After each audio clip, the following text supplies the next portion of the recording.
नमस्कार दोस्तों, स्वागत है आपका हमारे चैनल विज़न यूपीपीएससी पर। हम मध्यकालीन भारत को डिस्कस कर रहे हैं, उसके कुछ एमसीक्यूज़ हमने डिस्कस कर लिए हैं। आज हम मुग़ल के बारे में डिस्कस करेंगे। उससे पहले एक महत्वपूर्ण जानकारी आप सभी लोगों के लिए, यदि आप यूपीपीसीएस प्री 2020, आरओ प्री 2016 और बीईओ प्री 2019 की परीक्षा में सम्मिलित होने जा रहे हैं, तो आप हमारी ऑनलाइन टेस्ट सीरीज़ ज्वाइन कर सकते हैं, जिसकी सभी जानकारी आपको नीचे दिए गए व्हाट्सएप नंबर पर मिल जाएगी। उसके साथ ही आप आचार्य.com को भी विजिट कर सकते हैं और हमारा विज़न यूपीपीएससी जो ग्रुप है उसको भी आप ज्वाइन कर सकते हैं। यहाँ पे आपको सभी जानकारी मिल जाएगी। इन सभी का लिंक नीचे डिस्क्रिप्शन बॉक्स में दिया हुआ है। स्टार्ट करते हैं आज का सेशन। हमने मध्यकालीन भारत में 3 पार्ट में दिल्ली सल्तनत को डिस्कस किया है, यानी कि 150 एमसीक्यूज़ हम लोग इम्पॉर्टेंट एमसीक्यूज़ डिस्कस कर चुके हैं। आज से हम स्टार्ट करेंगे मुग़ल वंश के बारे में।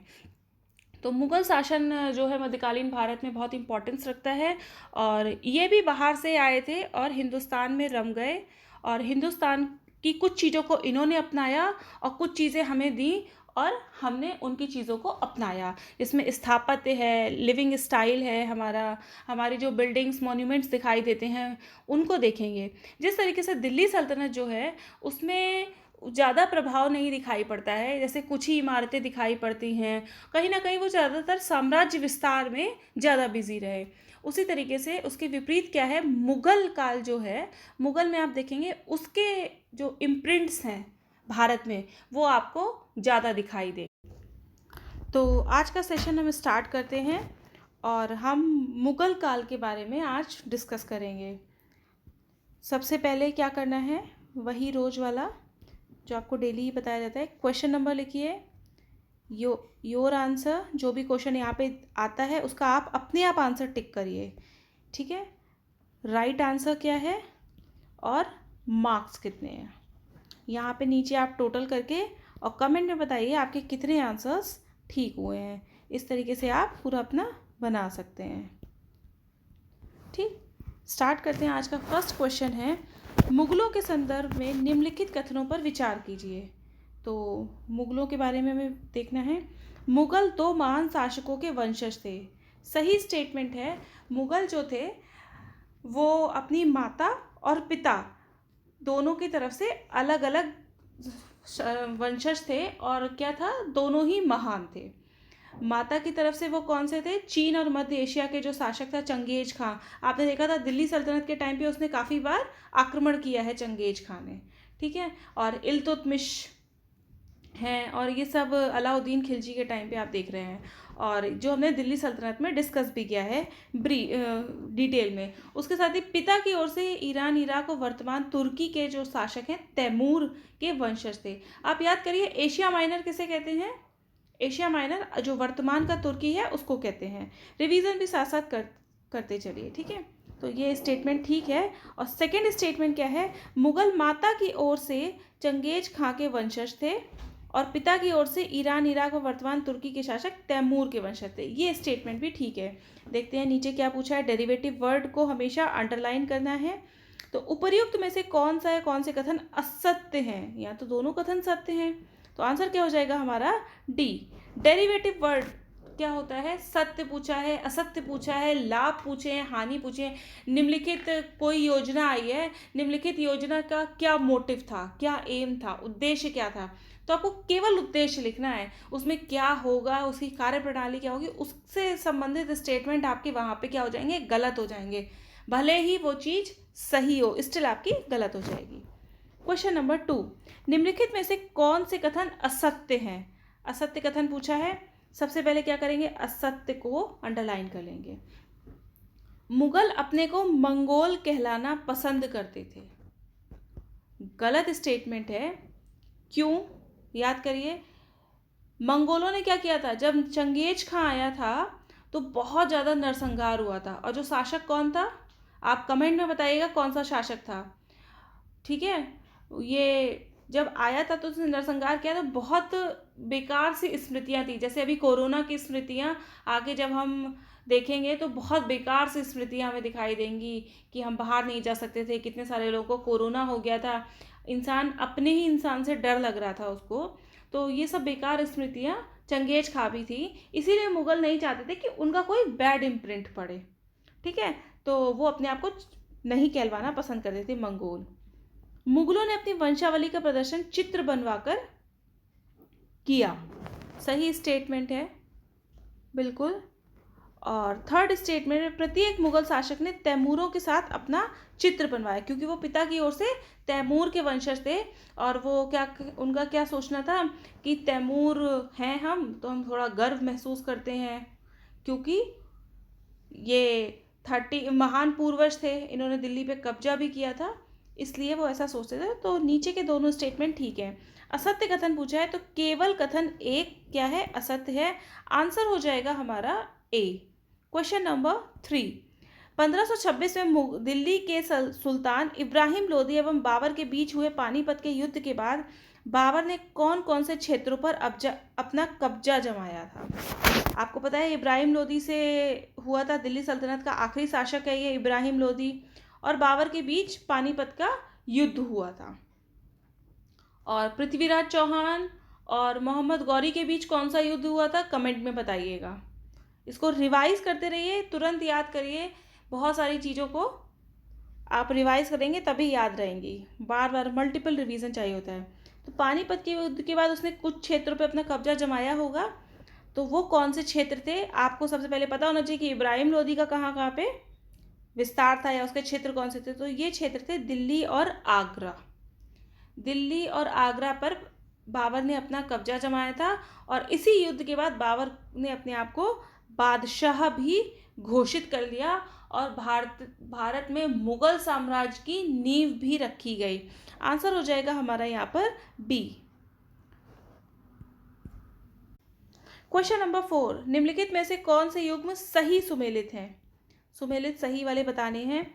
तो खानवा का युद्ध 1526 में गलत है, 1527 में हुआ है। और पानीपत का युद्ध 1526 में हुआ है। ठीक। चंदेरी का युद्ध बाबर और राजपूतों के बीच में 1528 में हुआ है। और चौथा कौन सा युद्ध है? घाघरा का युद्ध। तो ये बाबर और अफगान शासकों के बीच में हुआ है, कब? 1529 में। तो यहाँ पे सी थर्ड और फोर्थ दोनों सही सुमेलित हैं, ये दोनों गलत हैं, तो आंसर हो जाएगा हमारा यहाँ पर सी, थर्ड और फोर्थ। और यहाँ आप नीचे देख सकते हैं एक्सप्लेनेशन भी। और एक इसकी शॉर्ट ट्रिक लोग बताते हैं, और काफ़ी जगह आपने देखा होगा याद करने के लिए, जैसे पूछा जाता है कि बाबर के ने भारत में आने के बाद कौन कौन से युद्ध किए, उनके कालानुक्रम बताइए। तो 4 हैं, 1526 से लेके 29 तक उसने कंटिन्यूसली युद्ध किए हैं। तो आप ऐसे याद रखिए कि बाबर ने पानी पिया, खाना खाया, चला गया घर।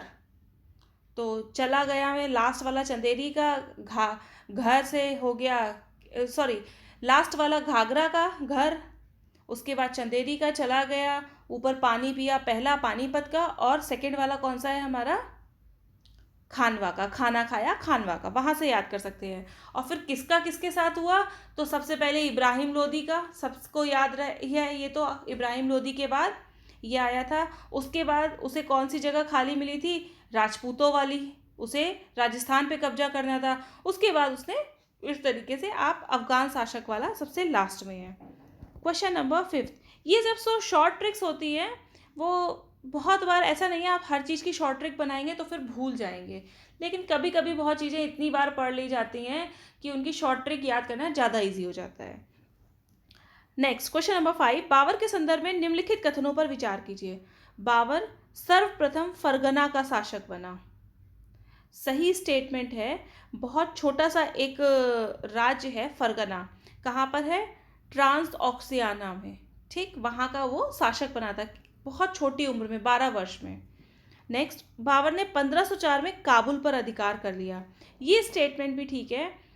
देखिए काबुल कहाँ पे है? वर्तमान में अफगानिस्तान में है। जो इंसान अफगानिस्तान आ गया है, पाकिस्तान तो पहले भारत ही था, पाकिस्तान तो बाद में बना है, तो वो भारत आएगा, अगला आक्रमण उसका भारत में होगा। तो 1504 में कहा जाता है कि काबुल से लेकर पानीपत में अपनी जीत तक मैंने हिंदुस्तान को जीतने के बारे में सोचना कभी बंद नहीं किया था उसने। ठीक है। बाबर अपनी माँ की ओर से उज्बेकिस्तान तथा पिता की ओर से तैमूर वंश का था, और वह खुद को तैमूर कहलाने पे गर्व भी करता था। तो आपने इतने सारे शासक देखे, नॉर्थ वेस्ट से आ रहे हैं। सबसे पहले वो कहाँ पे? इधर अफगानिस्तान, और उसके बाद इंडिया में आक्रमण कर रहे हैं। तो ये स्टेटमेंट भी ठीक है। और देखिए 1504 से 1526 में भारत पे आक्रमण कर पाए, कितने साल उसको लग गए? 22 ईयर्स। तो इसीलिए हमें भी ऐसा नहीं है समय ज़्यादा लगाना है, पर मेहनत बहुत करनी है। और थर्ड स्टेटमेंट है तैमूर वंश का शासक था, ये बिल्कुल वंश का था, ये स्टेटमेंट बिल्कुल ठीक है। तीनों स्टेटमेंट सही है। सत्य कथन पूछिए, आंसर हो जाएगा हमारा यहाँ पर डी। ये आप एक्सप्लेनेशन देख सकते हैं। क्वेश्चन नंबर 6, बाबर के संदर्भ में निम्नलिखित में से कौन सा कथन असत्य है? देखिए ऐसा मत सोचिए कि इतना सारा बाबर के बारे में लगातार क्वेश्चंस आ रहे हैं, बहुत मोनोटोनस सा हो जा रहा है, बोरिंग लगने लग रहा है, ऐसा मत सोचिएगा। क्योंकि सारे डायमेंशंस यहाँ पे कोशिश की जा रही है कि आपके किए जाए, बाबर से संबंधित आपका कोई भी क्वेश्चन आ जाए आपका गलत ना हो, इसका प्रयास यहाँ पे किया गया है। देख लेते हैं।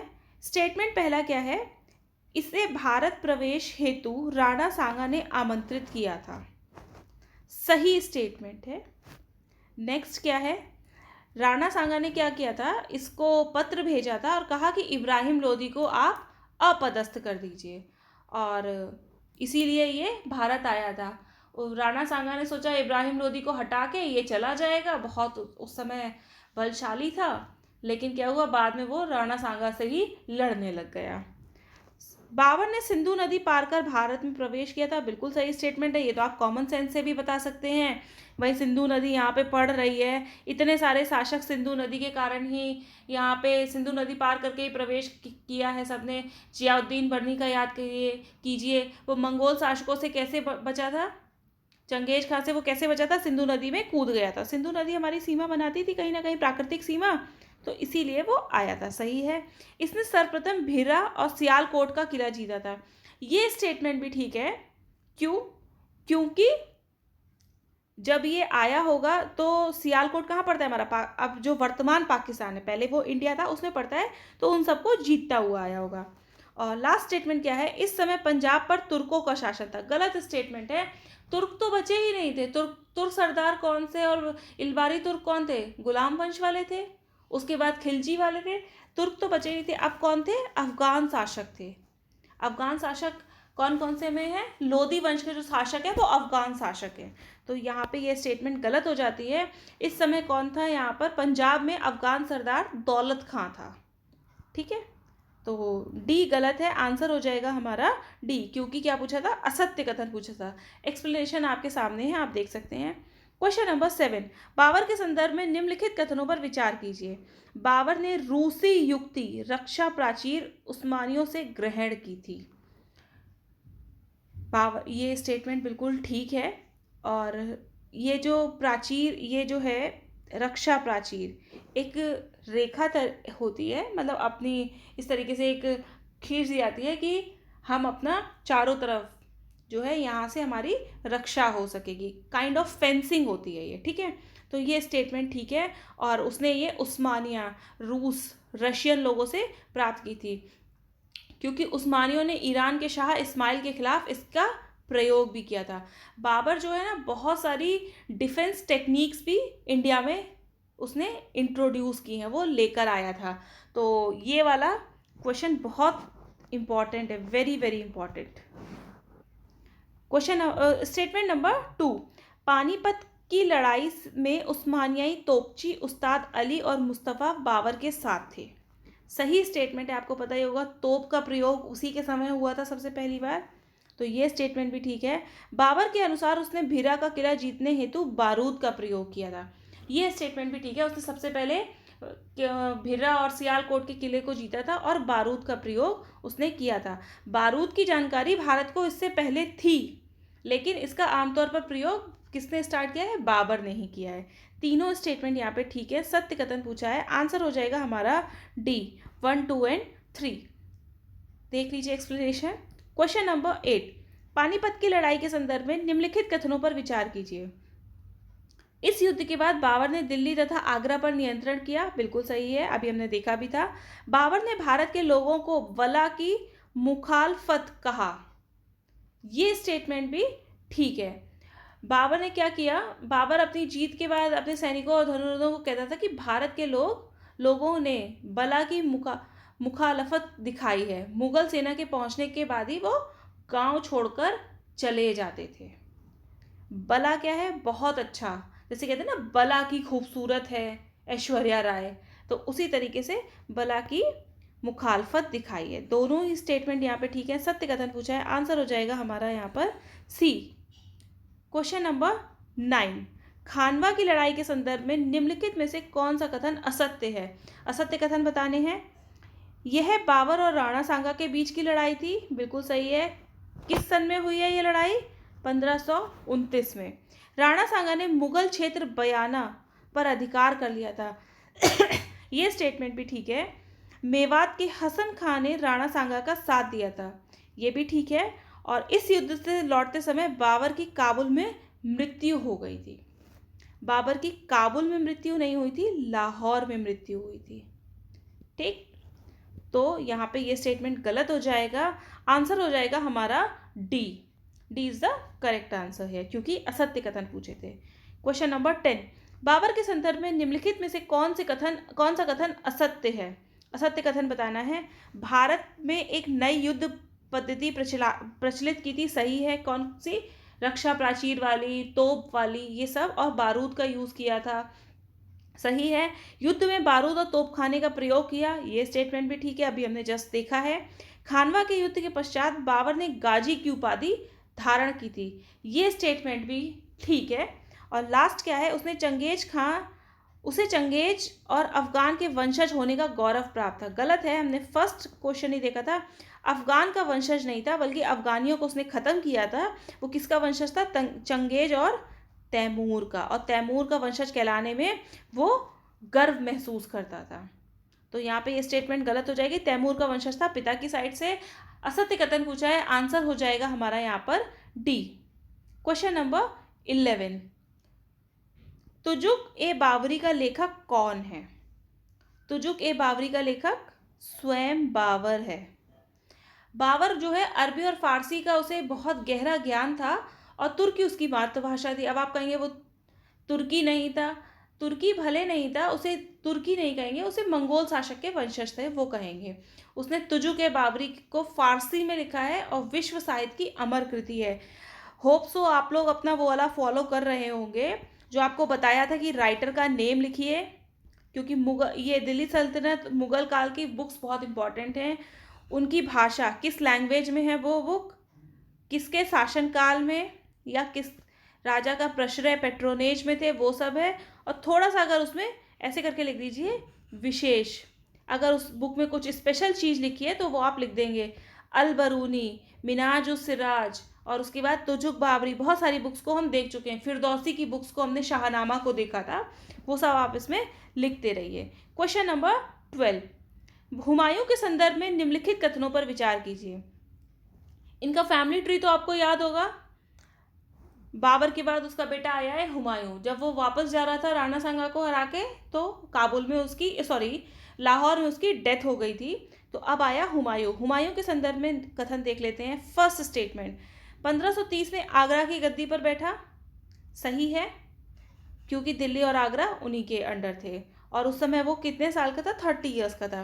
पूर्वी भारत का प्रवेश द्वार कहे जाने वाले चुनार दुर्ग पर घेरा डालते समय उसका सामना शेर खां से हुआ। तो चुनार आपको पता है कहाँ पर है? ये पड़ता है वाराणसी के पास। पूर्वी भारत का प्रवेश द्वार ये वाराणसी के पास पड़ता है। दोनों ही कथन यहाँ पर सत्य हैं, और सत्य कथन ही पूछा है, आंसर हो जाएगा हमारा यहाँ पर सी। 1532 में उसने क्या किया? बिहार नामक स्थान पर अफगान नेता को परास्त करते हुए हुमायूं ने चुनार पर घेरा डाला, जो पूर्वी भारत का प्रवेश द्वार के रूप में जाना जाता है। ये ध्यान रखिएगा, जब कभी सिर्फ इतना ही क्वेश्चन पूछा जा सकता है कि मध्यकालीन भारत में पूर्वी भारत के प्रवेश द्वार के रूप में कौन सी जगह, निम्नलिखित में से कौन सा स्थान माना जाता था, तो कौन सा था? चुनार, ठीक है। और अफगान जो सरदार था शेर खां के अधिकार क्षेत्र में था, यहीं पर हुमायूं का सामना उससे हुआ। आगे देखेंगे ये शेर शाह खां जो है कौन है। क्वेश्चन नंबर 13, हुमायूं के संदर्भ में निम्नलिखित में से कौन सा कथन असत्य है? चित्तौड़ की रानी ने राखी भेजकर मदद मांगी थी। राजपूतों से लड़ाई थी, ठीक है। तो आपने बहुत स्टोरी भी सुनी होगी, रक्षाबंधन की भी स्टोरी कही जाती है कि रक्षाबंधन तब से स्टार्ट हुआ। इसके बारे में भी स्कूल की जो बुक्स हैं 3rd 4th क्लास की, उसमें आपको ये स्टोरी मैक्सिमम लोगों ने पढ़ी होगी कि चित्तौड़ की रानी ने रक्षाबंधन के दिन हुमायूं को राखी भेजी थी कि रक्षा करिए। सही है। दिल्ली में दीन पनाह नगर का निर्माण कराया था, ये स्टेटमेंट भी ठीक है। चंपानेर किले की प्राचीर लांघने वाला यह 41वां व्यक्ति था, ये स्टेटमेंट भी ठीक है। और चौसा के युद्ध के बाद हुमायूं ने हजरत आला की उपाधि धारण की थी, तो ये स्टेटमेंट यहाँ पर गलत है। हजरत आला की उपाधि शेर शाह ने नुसरत शाह को पराजित करने के बाद धारण की थी, ना कि हुमायूं ने धारण की थी।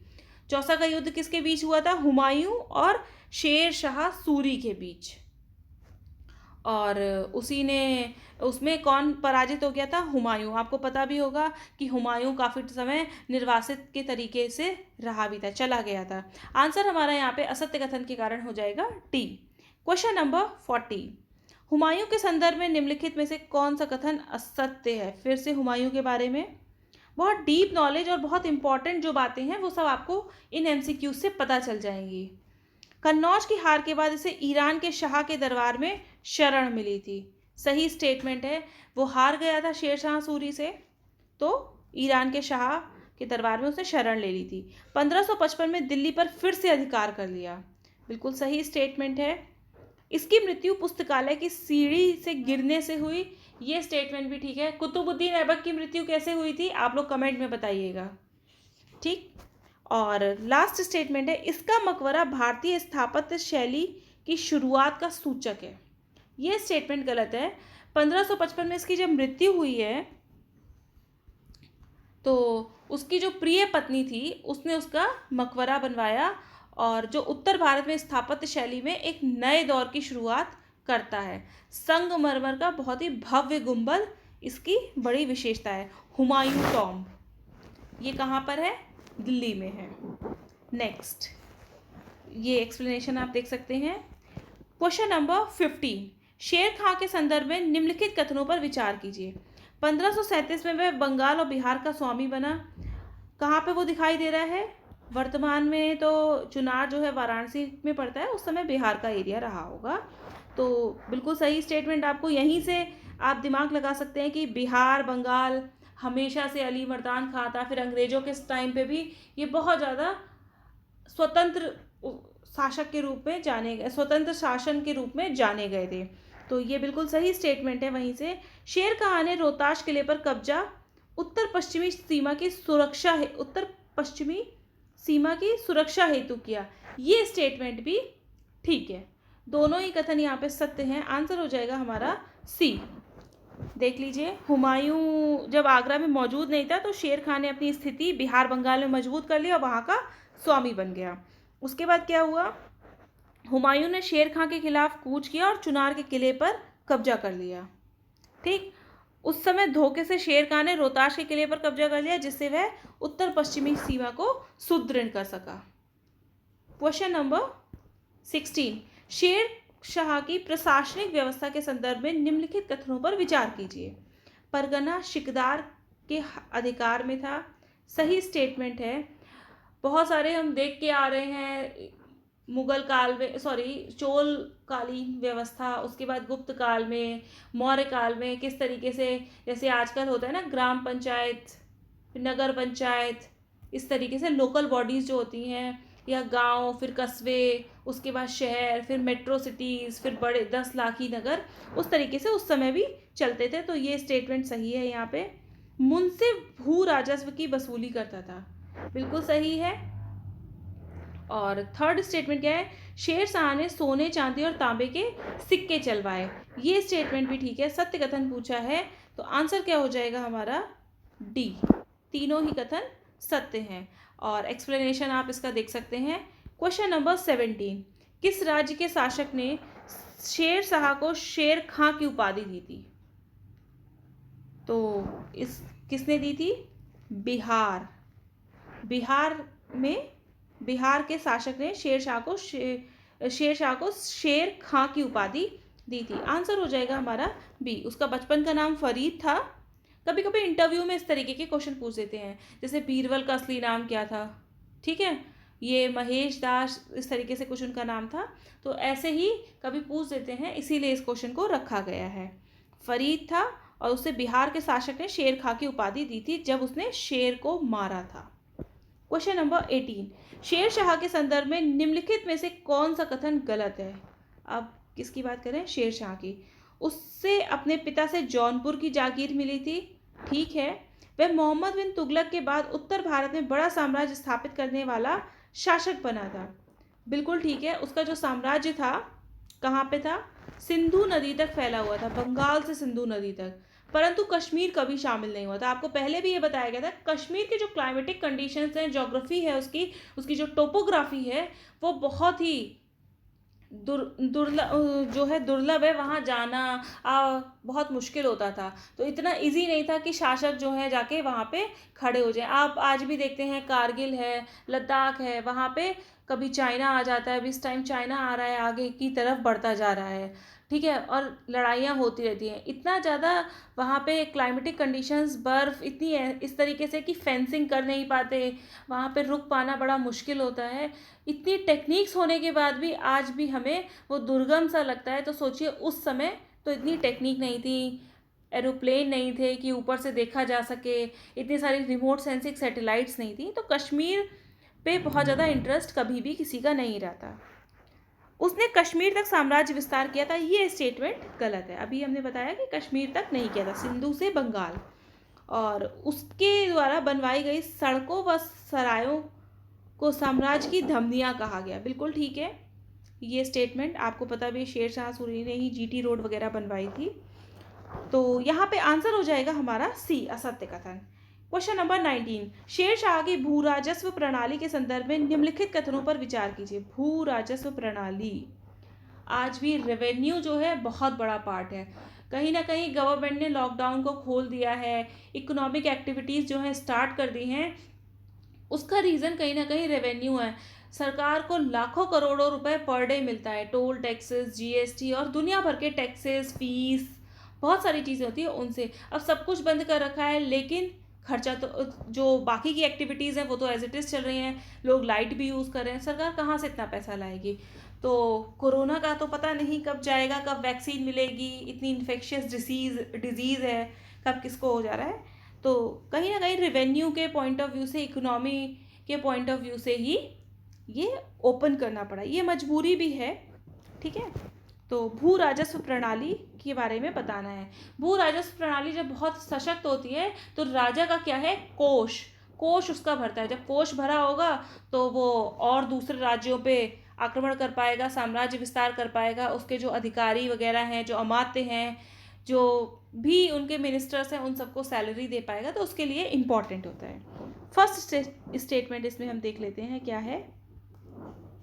दरों की सूची रे का प्रचलन करवाया गया, सही स्टेटमेंट है। उसने क्या किया, भिन्न भिन्न प्रकार की फसलों में राज्य का हिस्सा जो है निर्धारित कर दिया, ठीक है। तो दरों की सूची बनवा दी थी। अब देखिए, गेहूं चावल तो बहुत ज़्यादा होता है, तो भू राजस्व के रूप में वो ज़्यादा आएगा।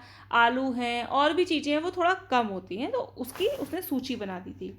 सेकंड, भूमि उत्तम, मध्यम और निम्न दर्जे में बटी थी, ये स्टेटमेंट भी सही है, जिससे कि पता चले कि कितना वहाँ से प्रोडक्शन है। तो ये कहीं ना कहीं साइंटिफिक उसमें आ जा रहा है कि उसने तब उस समय पे ये करा दिया था कि कौन सी भूमि अच्छी है, कौन सी खराब है, निम्न दर्जे की कौन सी है, उस पर कृषि में कितना इन्वेस्टमेंट चाहिए होगा, लेबर का, मैन्युअली, और उसके बाद खाद बीज, ये सब, और प्रोडक्शन कितना होगा, ये सब उसको पता रहता था। और उसके समय पे राज्य का हिस्सा उपज का कितना होता था, 1/3। भूमि के लेखा जोखा को पट्टा कहा जाता है, ये स्टेटमेंट भी ठीक है, आज भी यही कहते हैं। सत्य कथन पूछा है, आंसर हो जाएगा हमारा यहाँ पर D. D is the correct answer, सभी कथन सत्य हैं। क्वेश्चन नंबर 20, शेर शाह के सैन्य बल के संदर्भ में निम्नलिखित कथनों पर विचार कीजिए। सैन्य बल, उसने घोड़ों पर शाही निशान लगवाए थे, सही है। और एक और शासक था जिसने लगवाए थे, घोड़ों को दगवाया था, वो कौन था, अलाउद्दीन खिलजी। ये क्यों उसने शाही निशान लगवाए थे, जिससे कोई उसके जो घोड़े हैं उनको बदल ना सके, घटिया किस्म के घोड़े ना दे जाए, ठीक। डाक प्रणाली अलाउद्दीन खिलजी से उधार ली थी, बिल्कुल सही है, जस्ट अभी हमने डिस्कस किया। सिपाहियों का व्यक्तिगत परिचय चेहरा नाम के दस्तावेज में वर्णित था, ये स्टेटमेंट भी ठीक है। इतने सारे सिपाही होते थे तो उनका रंग रूप चरित्र की जांच के लिए व्यक्तिगत दस्तावेज बनवाया था, जिसे चेहरा कहते हैं। लास्ट स्टेटमेंट क्या है, वह वेतन नकद व भू राजस्व दोनों रूपों में देता था, ये स्टेटमेंट गलत है। वेतन जो है वो नकद में देता था और किसानों को छूट थी कि वो चाहे नकद दें चाहे अनाज दें, तो सही नहीं है। कौन सा कथन सही नहीं है पूछा गया है, केवल 4, यानी कि डी क्या हो जाएगा, हमारा आंसर हो जाएगा। क्वेश्चन नंबर 21, मुगल काल में शेर मंडल निम्नलिखित में से किससे संबंधित है? शेर मंडल किससे संबंधित होगा?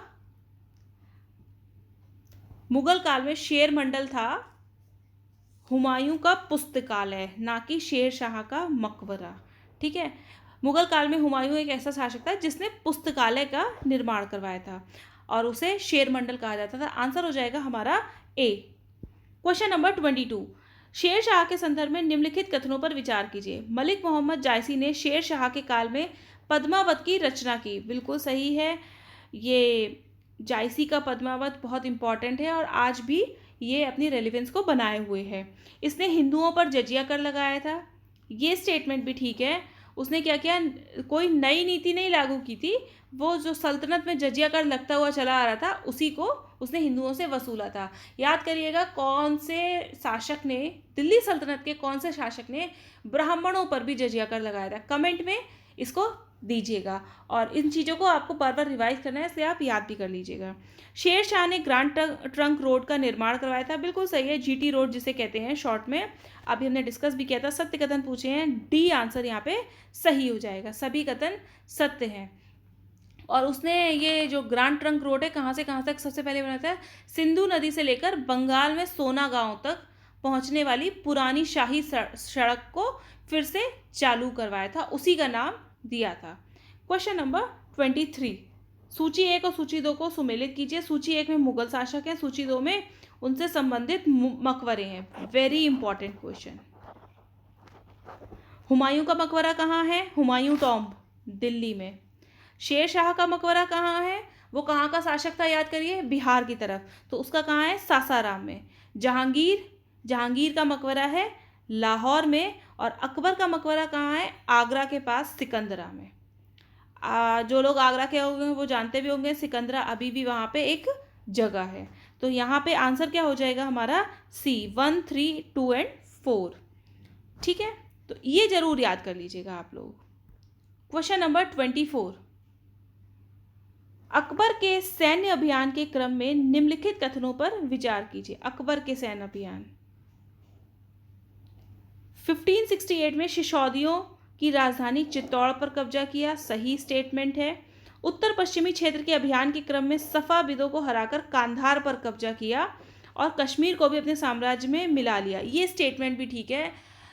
और अकबर ने अपने सैन्य अभियान के द्वारा पूर्व में बंगाल, बिहार एवं उड़ीसा तक के क्षेत्रों को मुगल साम्राज्य का अंग बनाया, ये स्टेटमेंट भी ठीक है। तीनों ही स्टेटमेंट सही है, सत्य कथन हो जाएगा, सत्य आंसर हो जाएगा डी, 1, 2 एंड 3, तीनों ही सही हैं। और आप देखिएगा अशोक और अकबर दोनों की तुलना की जाती, क्योंकि उन्होंने बहुत ज़्यादा साम्राज्य विस्तार किया था। उसके बाद धम्म की नीति, उन्होंने धम्म की नीति अपनाई थी और इन्होंने क्या किया था, सर्वधर्म समभाव को देखने के लिए इबादत खाने बनवाए थे।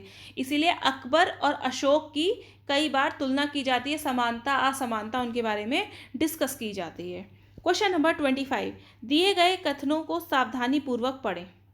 ठीक, और उनमें से कौन से कथन बताने हैं? सत्य कथन हमें बताने हैं। राजकुमार सलीम जहांगीर की माँ जोधाबाई थी। जहांगीर का नाम क्या था? सलीम भी था, और जोधाबाई उनकी माँ थी, सही है, बिल्कुल सही स्टेटमेंट है ये। यहाँ पर आपको पता है अकबर ने जो है सर्वप्रथम राजपूतों से वैवाहिक संबंध स्थापित किए थे। अकबर ने आमेर के राजा बिहारी मल भारमाल की ज्येष्ठ पुत्री जो थी हरकाबाई जोधाबाई से विवाह किया था, और इसी राजपूत राजकुमारी से सलीम, शहजादे सलीम का जन्म हुआ था।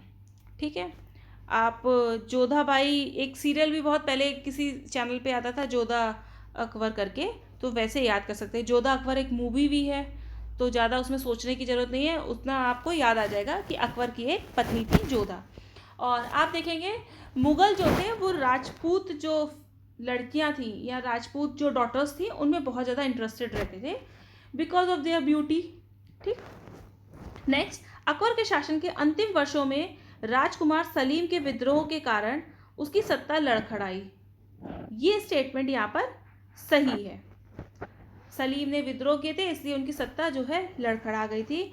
और लास्ट स्टेटमेंट, अकबर ने अपने शासनकाल में कभी भी दक्कन अभियान नहीं किया था, ये स्टेटमेंट गलत है। अकबर के काल में दक्कन के अभियानों की शुरुआत हुई थी। इतनी देर से आप क्या देख रहे हैं, बाबर आया, वो तो साम्राज्य का संस्थापक था, वो तो इधर ही दिल्ली, लाहौर और उसके बाद सियालकोट, आगरा, राजपूत इन सब में ही बिजी रहा। उसके बाद कौन सा आया, हुमायूं, उसने स्टार्ट किया था बिहार की तरफ, लेकिन शेरशाह सूरी ने उसको हरा दिया और बीच में काफ़ी समय तक शेरशाह सूरी ही रहा।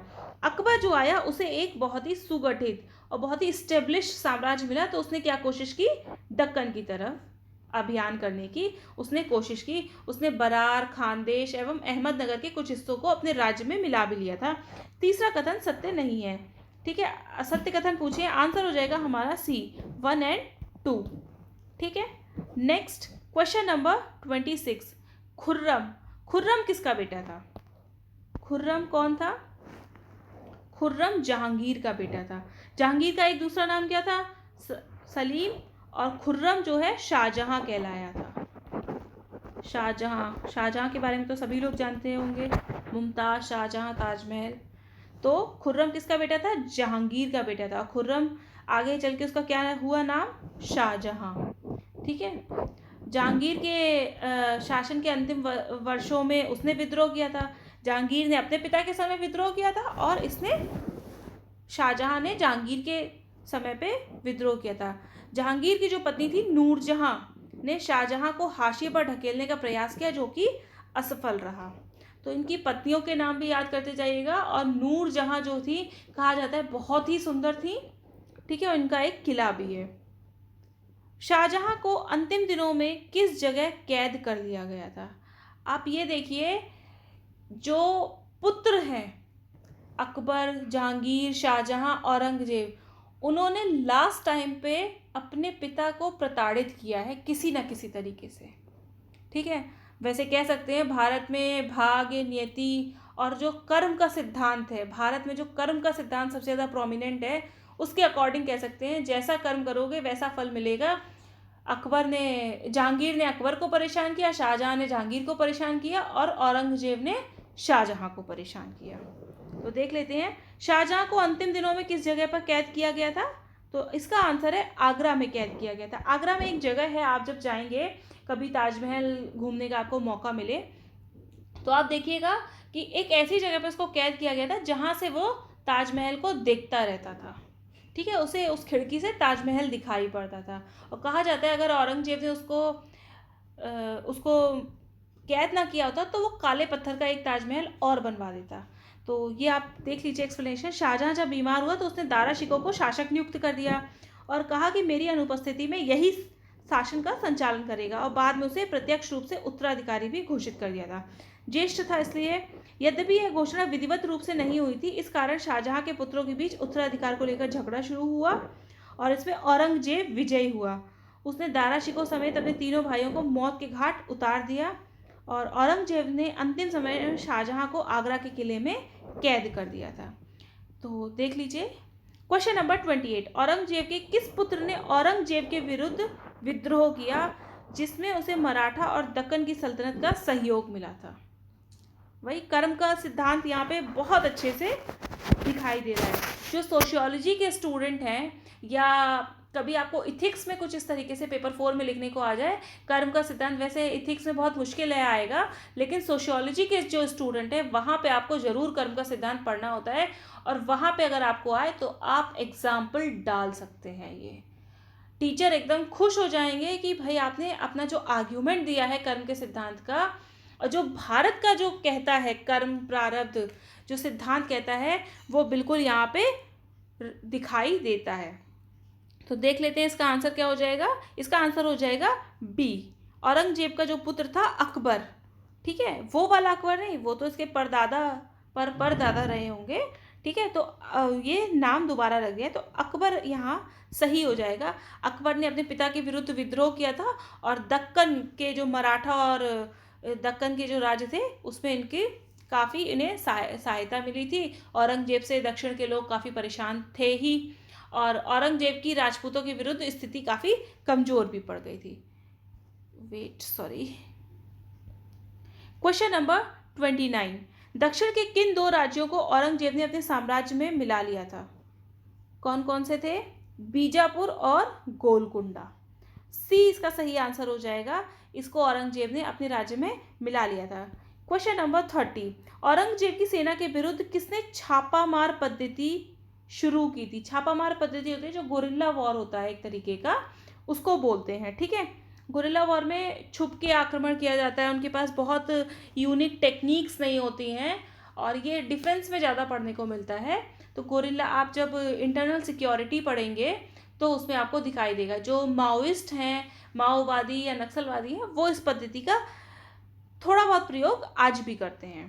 तो किसने छापामार पद्धति का प्रयोग शुरू किया था?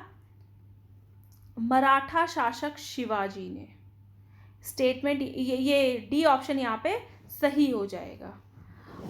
नेक्स्ट क्वेश्चन नंबर 31, मुगल उत्तराधिकार के संदर्भ में निम्न कथनों पर विचार कीजिए। मुगल उत्तराधिकार, मुगल ज्येष्ठाधिकार के नियम में विश्वास करते थे जिसमें ज्येष्ठ पुत्र ही पिता के राज्य का उत्तराधिकारी होता था। ये स्टेटमेंट गलत है। वो ज्येष्ठाधिकार में विश्वास नहीं करते थे और वो क्या करते थे, वे साहिदा याद की मुगल और तैमूर वंशों की प्रथा को अपनाते थे जिसमें उत्तराधिकार को जो है काफ़ी सारे पुत्रों के बीच विभाजित कर दिया जाता था। उत्तराधिकारी में साहिदावाद की मुगल और तैमूर वंशों की प्रथा अपनाते थे। सही स्टेटमेंट है। सत्य कथन क्या है? केवल 2। आंसर हो जाएगा यहाँ पर बी। एक्सप्लेनेशन आप लोग देख लीजिए। क्वेश्चन नंबर 32, निम्नलिखित में से कौन से कथन सत्य हैं? सत्य कथन बताने हैं। मुगलों की सेवा में आने वाले नौकरशाह मनसबदार कहलाते थे। सही स्टेटमेंट है। मनसबदार शब्द ऐसे व्यक्तियों के लिए प्रयोग करते थे जिन्हें कोई सरकारी पद या हैसियत मिली होती है। आजकल हम लोग कौन सा वर्ड यूज़ करते हैं? ब्यूरोक्रेट्स, ठीक है, या गवर्नमेंट ऑफिशियल्स वर्ड यूज़ करते हैं। इनकी जो नेक्स्ट स्टेटमेंट, मनसबदारों की नियुक्ति केवल योग्यता के आधार पर की जाती थी। गलत है। केवल योग्यता के आधार पर नहीं होती थी, और भी क्राइटेरियाज होते थे, ठीक है। नेक्स्ट, मनसबदार अपना वेतन राजस्व एकत्रित करने वाली भूमि से के रूप में प्राप्त करते थे। ये स्टेटमेंट भी ठीक है। आंसर हो जाएगा हमारा सी। यहाँ पर 1 और 3 is the correct answer. Question number 33, Mughal कालीन मनसबदारी व्यवस्था, वेरी इंपॉर्टेंट क्वेश्चन, के संदर्भ में निम्न कथनों पर विचार कीजिए। मनसबदारी मुगलों के द्वारा चलाई गई श्रेणी व्यवस्था थी जिसके जरिए पद, वेतन एवं सैन्य उत्तरदायित्व निर्धारित किए जाते थे। बिल्कुल सही स्टेटमेंट है। कौन सा पद किसे मिलेगा, कितना वेतन दिया जाएगा और उसकी क्या क्या रिस्पॉन्सिबिलिटीज़ होंगी, वो किन बातों के लिए अकाउंटेबल होगा, उससे सवाल जवाब किए जा सकते हैं। नेक्स्ट, सवार पद की संख्या जितनी अधिक होती थी प्रतिष्ठा एवं वेतन भी उतना ही अधिक होता था। गलत स्टेटमेंट है। पद और वेतन का निर्धारण उसकी संख्या पर निर्भर नहीं था। संख्या कितनी भी अधिक हो, ठीक है, लेकिन उसका अलग ही उसका जो है क्राइटेरिया था। और जात पद के द्वारा मनसबदारों के रखे जाने वाले घोड़ों एवं घुड़सवारों की संख्या तय होती थी। ये स्टेटमेंट भी गलत है कि बहुत सारे घोड़े घुड़सवार हैं तो उनको ज़्यादा सैलरी मिलेगी, ऐसा बिल्कुल नहीं है। मनसबदारों के द्वारा रखे जाने वाले घोड़े एवं घुड़सवारों की संख्या तय होती थी सवार पद के लिए। तो यहाँ पे सत्य कथन पूछा गया है। सत्य कथन क्या है? केवल कथन 1 जो है सत्य है। ये पूरा एक्सप्लेनेशन आप बहुत अच्छे से पढ़िएगा। केवल कथन 1 यहाँ पर सत्य है। नेक्स्ट, क्वेश्चन नंबर 34, मनसबदारी व्यवस्था, फिर से इंपॉर्टेंट क्वेश्चन है, के संदर्भ में नीचे दिए गए कथनों पर विचार कीजिए। मनसबदार अपना वेतन राजस्व एकत्रित करने वाली भूमि के रूप में पाते थे जिन्हें जागीर कहते हैं। सही स्टेटमेंट है। हमने इस बात को भी देखा भी था। मनसबदार इक्तादारों की तरह ही अपनी जागीर पर आश्रित रहते थे एवं उन पर प्रशासन करते थे। ये गलत स्टेटमेंट है। ना तो वो प्रशासन करते थे उन पे और ना ही उन पर आश्रित रहते थे, ठीक है। केवल उनके पास अपनी जागीरों से राजस्व एकत्रित करने का अधिकार था। यह राजस्व उनके नौकर उनके लिए एकत्र करते थे, जबकि वे स्वयं किसी अन्य भाग में सेवारत रहते थे। तो सत्य कथन क्या है? केवल एक कथन यहाँ पे सत्य। आंसर क्या हो जाएगा? ए। इनकम टैक्स ऑफिसर को बता दिया जाता है ये आपका एरिया है, यहाँ पे आपको ज्वाइंट कमीशन है, एडिशनल कमीशन है, यहाँ पे आपको टैक्स वसूलना है। इसका ये मतलब नहीं है कि वो वहाँ पे प्रशासन भी करने लगता है। केवल टैक्स एडमिनिस्ट्रेशन जो है वो करता है, और वो भी और जो बहुत सारे फॉर्म्स हैं या बहुत सारे और जो उसके नीचे लोग होते हैं उनके थ्रू। ठीक है, तो यहाँ पे ये स्टेटमेंट गलत हो जाएगी। तो नेक्स्ट 35, निम्न कथनों एवं कारणों पर विचार कीजिए। कथन और कारण वाला क्वेश्चन है। आई होप आपने पिछले वीडियोस में देख लिया होगा। कुछ लोगों को इस क्वेश्चन को सॉल्व करने में बहुत दिक्कत आती है, तो आपने देख लिया होगा इस क्वेश्चन को कैसे सॉल्व करना है। और कथन और कारण वाले क्वेश्चन जो हैं आपको यूपीएससी के सीसेट में और यूपीपीसीएस के सीसेट वाला जो पेपर होता है सेकेंड पेपर, उसमें आपको काफ़ी मिलते भी होंगे। तो आप आशा है कि वो क्वेश्चन को ईजिली सॉल्व कर पाएंगे।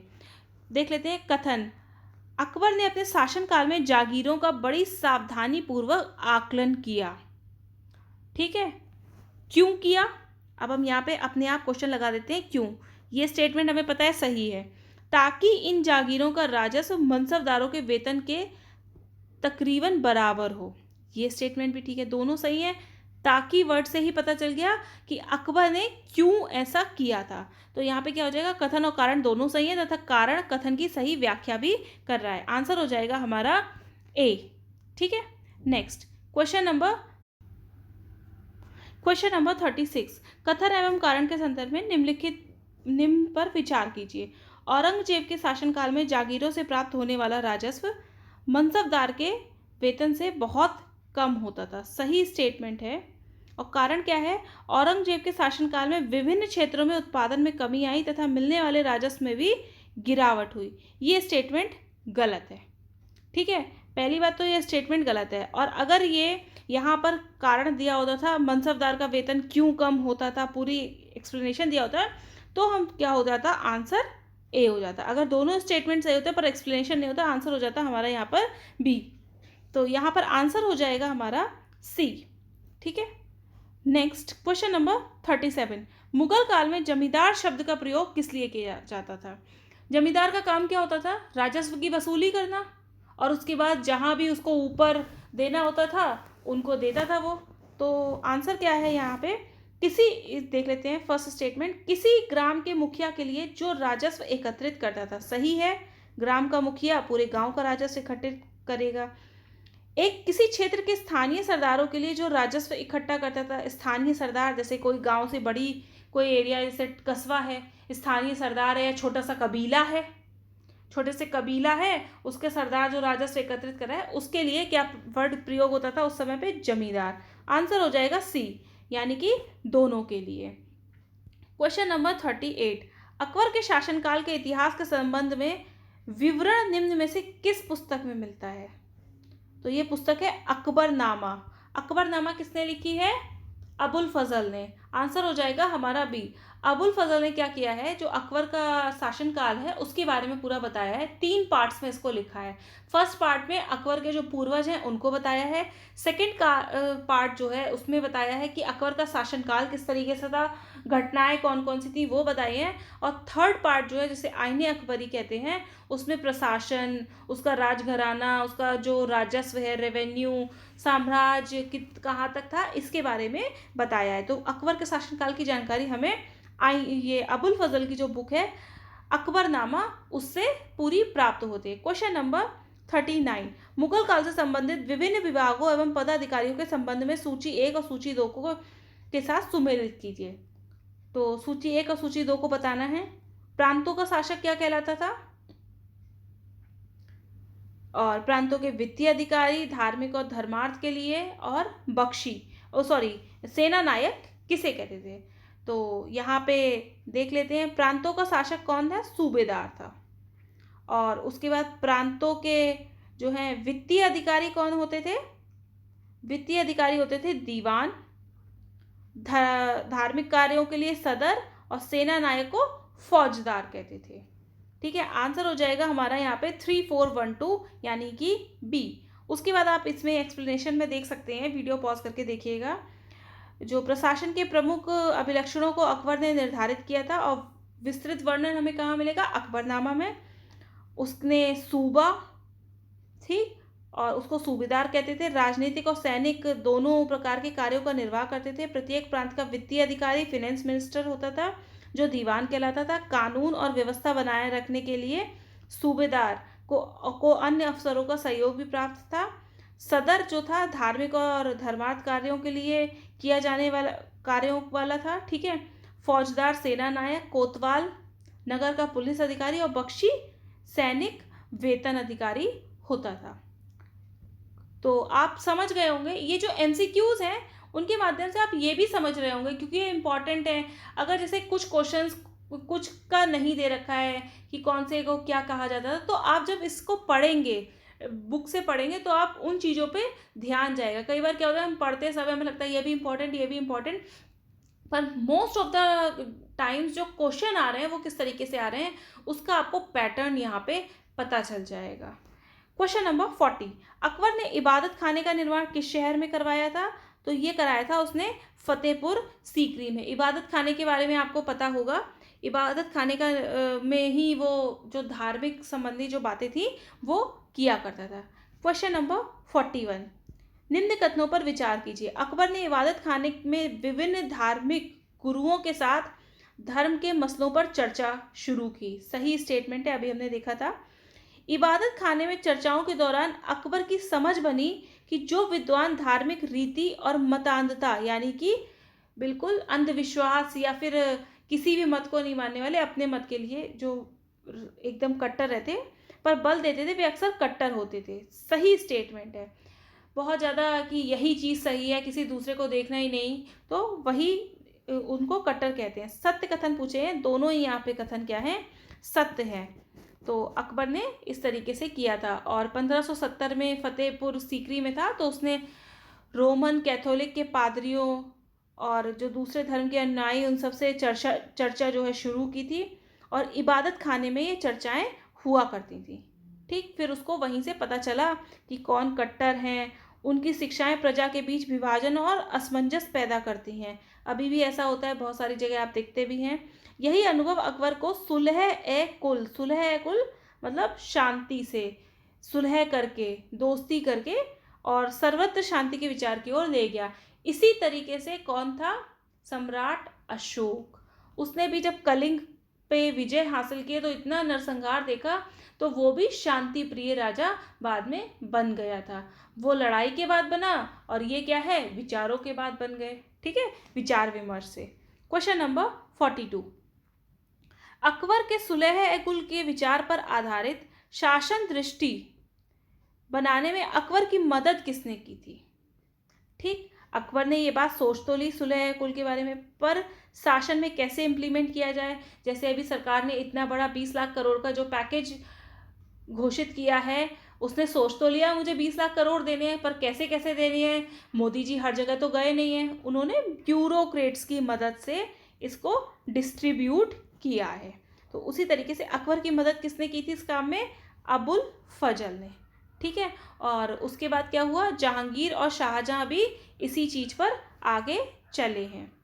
नेक्स्ट क्वेश्चन नंबर 43, मुगल काल में जब्त शब्द किस ओर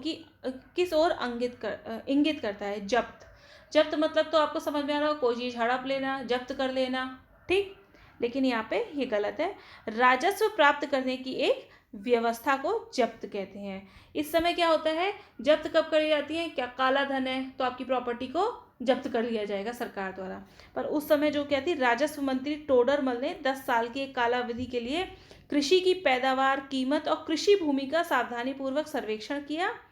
इन आंकड़ों के आधार पर प्रत्येक फसल पर नकद के रूप में राजस्व निश्चित कर दिया। नकद, प्रत्येक प्रांत को राजस्व मंडलों में बांटा गया। हर फसल की राजस्व की दर की अलग अलग सूची बनाई गई। राजस्व प्राप्त करने की इसी व्यवस्था को जब्त कहा गया। यह जब्त व्यवस्था जो है गुजरात और बंगाल में सफल नहीं हो पाई थी। आंसर है हमारा वहां पर ए। क्वेश्चन नंबर 44, किस मुगल बादशाह ने अपनी राजधानी शाहजहानाबाद को बनाया? ऑब्वियसली शाहजहां ने बनाया होगा। नाम से ही समझ आ रहा है। शाहजहां ने क्या किया, आगरा से दिल्ली अपनी राजधानी स्थानांतरित की और यमुना किनारे अपनी नई राजधानी शाहजहानाबाद का निर्माण कराया। शाहजहानाबाद में उसने क्या, दिल्ली लाल किला बनवाया, लाल बलुआ पत्थर से एक जो किला बनवाया जो अब लाल किला कहा जाता है। वहां पे दीवाने आम और दीवाने खास का भी निर्माण कराया। दीवाने आम क्या था, जहाँ पे सभी लोग आ सकते थे, यानी कि सार्वजनिक सभा। और दीवाने खास क्या होता है, जो कुछ सीक्रेट मीटिंग्स होती हैं या कुछ स्पेशल लोग ही आ सकते हैं, तो उसे दीवाने खास कहते हैं। क्वेश्चन नंबर 45, दिल्ली स्थित जामा मस्जिद का निर्माण किस मुगल शासक ने करवाया था? जामा मस्जिद का निर्माण भी शाहजहां ने ही करवाया है। आप कभी दिल्ली आपको जाने का मौका मिले तो आप चांदनी चौक बीच में पूरा पड़ता है, इधर आपको लाल किला दिखेगा और पीछे आपको क्या दिखेगा, जामा मस्जिद। ठीक है, नेक्स्ट क्वेश्चन नंबर 46, मुगल स्थापत्य कला के अंतर्गत चारबाग शैली के संदर्भ में निम्नलिखित कथनों पर विचार कीजिए।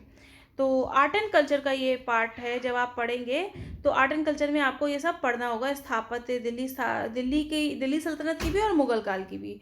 चारबाग बनाने की परंपरा हुमायूं के समय शुरू हुई थी। स्टेटमेंट गलत है। ये परंपरा कब शुरू हुई है, अकबर के समय ही शुरू हो गई थी।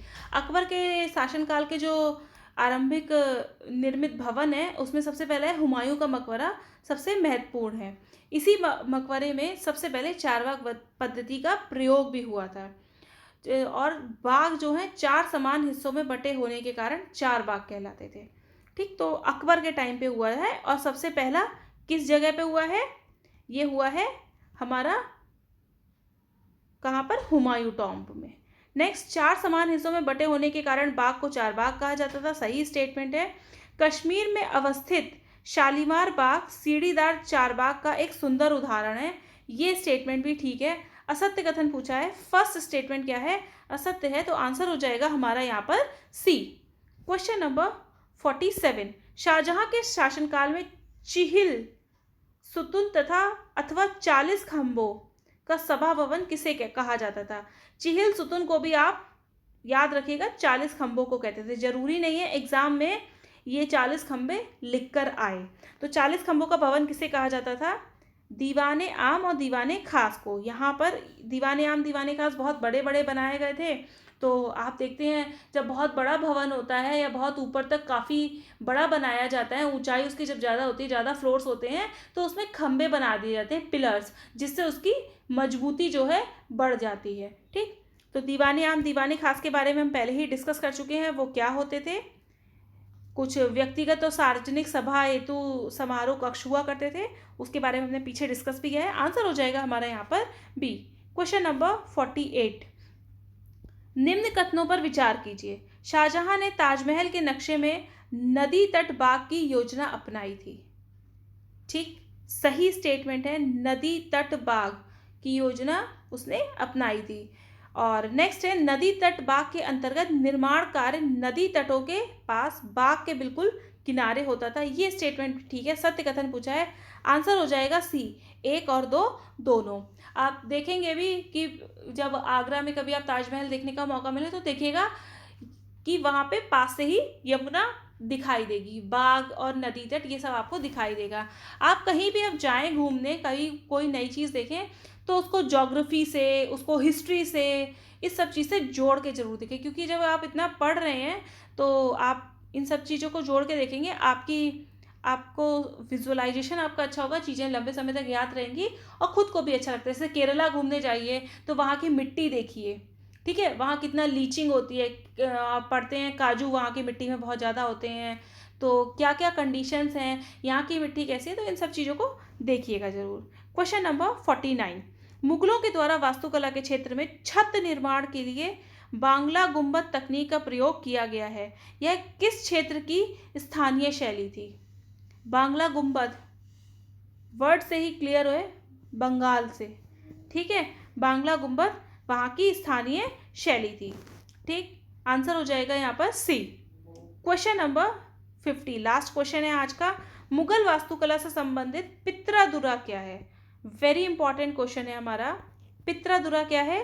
संगमरमर अथवा बलुआ पत्थर को अलंकृत करने की तकनीक है। आप जाएंगे किसी भी मुगल काल के टाइम की कोई भी मॉन्यूमेंट में, तो क्या है, जो पत्थर है उसको तराश तराश करके पत्थर को अलंकृत किया गया है। तो इसी तकनीक को क्या कहते थे, पित्रादुरा कहते थे। ठीक, तो आज का सेशन यहीं पे कंप्लीट होता है। आशा है आप सबको पसंद आया होगा, और कमेंट में आप बताइएगा ज़रूर कि कितने आपके आंसर्स ठीक हुए हैं। आप लोग देखते हैं पर बताते नहीं है, केवल सुनने से काम नहीं चलता है, उन चीज़ों को नोट डाउन करना है। बीच में कुछ कुछ एक्सप्लेनेशन में कुछ एक्स्ट्रा इन्फॉर्मेशन दी जाती है, उसको भी आप नोट डाउन किया करिए। तो थैंक यू वेरी मच।